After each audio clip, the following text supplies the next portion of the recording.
Hello again. Hi, I'm Kevin. Today we're going to be walking through CS61B, Spring 2018, Midterm 1, Problem 6, Combine. The combine.combine method takes in a confunc commutative function and an integer array x and uses the confunc commutative function to combine all the items in x.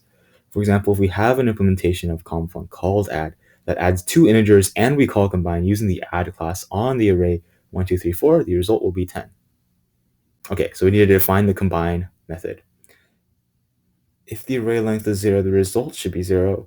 And if the array length is 1, the result should be the number in the array for full credit user recursion. So I'm assuming that they assume that f and x will be not null. So maybe it wasn't necessarily clear in these instructions. Assume f and x not null. So we'll just make that assumption up front because it looks like they'll be using these two blanks to handle the cases that they mentioned. So if x.length is 0 without really understanding anything about the program, we can try to write a line like this. If it doesn't work, we can always erase it and change it later as well. But it's good to make like small bits of progress like this.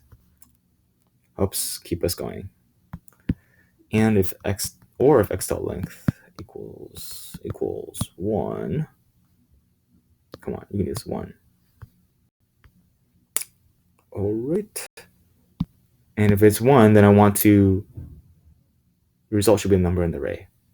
So I should be x of 0 because that's the only element in my array. X of 0. Hurrah! All right. Whew, you got 4 lines out of the way just from the problem definition. Nice. You may create a private helper function in the space provided. What is this about? Ooh, we need to use recursion. I'm recursing on an array. How do you do that again? Remember from lecture? When recursing on an array, we can't there's no slicing. No slicing in Java. Sad. So what do we do instead? We can use a index variable to keep track of things. Index variable. I think that's probably what we'll need this helper function for. So let's go ahead and keep track of everything we have so far, because we still need the confunc f. We still need the actual array. Because if we don't have pointers to this, we won't be able to use them later. We'll also keep track of, we'll call it k this time.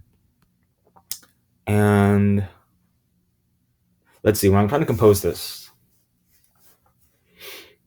I guess there's two ways you can go about this. You can either write this keeping track of the total, computing the total as you recurse down, or since this is a commutative function, it's probably okay to also compute it as you come out of the recursion, right? So again, think of recursion as having two stages. One stage is when I'm asking the question to the next person. Hey, what is the number of the person in front of me in line, right? So if we're thinking about that line example, we want to know what place you are in line. You want to ask the person in front of you what number they are and add 1 to you. One way you can do that is you can essentially keep track of that count as you go down the line. And once you hit the front, return the value in the front. So it's very much iteration, or if you remember tail recursion from CS61A, tail recursion. So one way we can do is we can compute the total as we recurse down. The other way is we can compute the total as we come out of the recursion. So either way should be fine, but in this case, I prefer tail recursion because it's cool. So that tail recursion requires us to keep track of an int total as we recurse down.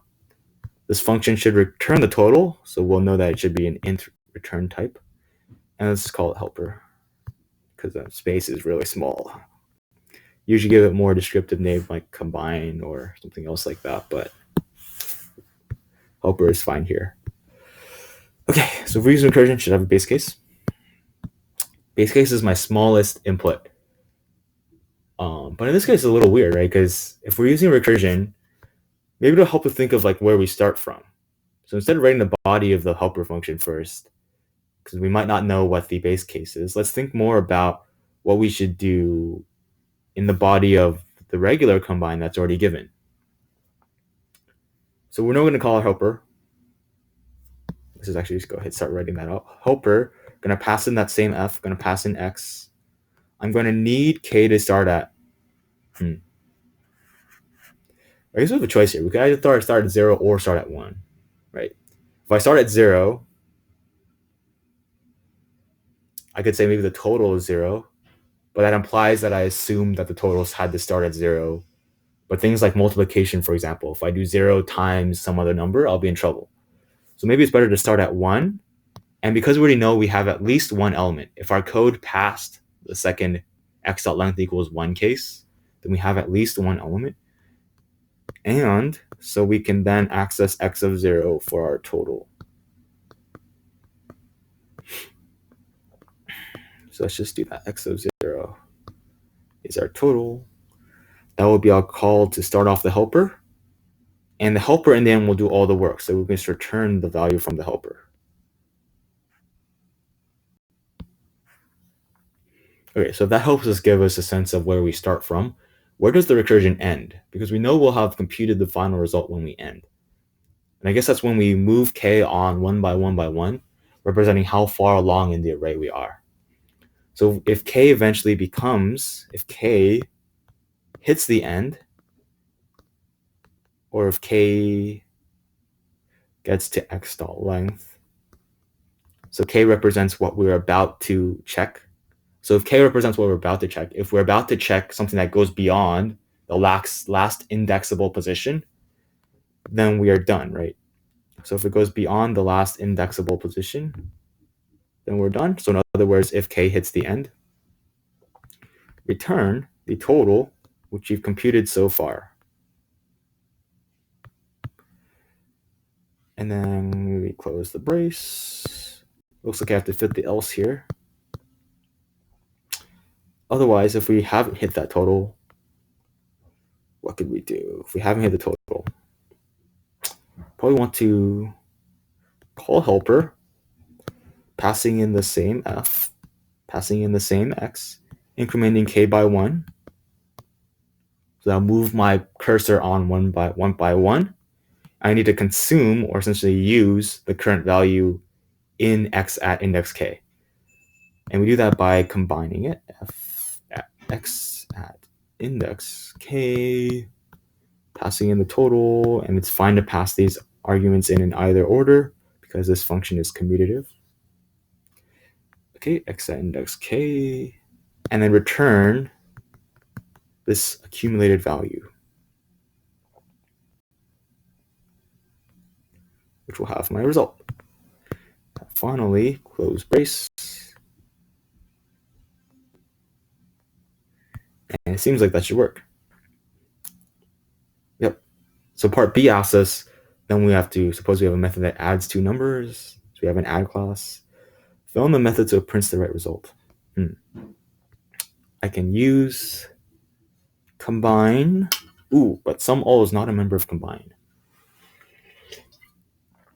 So this is kind of similar to the sans problem, the test sans, where we need to say combine in order to access the method because sum all is not a member of combine.